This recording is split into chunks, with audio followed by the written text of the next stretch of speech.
On ouvre ce journal par un repositionnement diplomatique fort du Mali. Le pays a annoncé ce 10 avril son soutien au plan d'autonomie proposé par le Maroc pour le Sahara occidental, présenté comme la seule base sérieuse et crédible pour résoudre ce conflit. Dans le même temps, Bamako retire officiellement sa reconnaissance à la République arabe sahraouie démocratique, soutenue par le Front Polisario.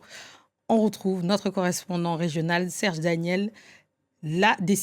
Serge, la décision du Mali est une pilule amère pour le Polisario, mais surtout pour l'Algérie, dans un contexte de crise avec Bamako.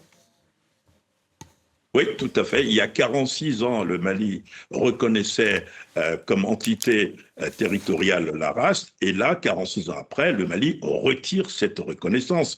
Et quand on sait que Alger est le principal soutien du Front Polisario, en décidant donc de ne plus reconnaître le Front, cette entité, le Mali prend davantage ses distances vis-à-vis de l'Algérie.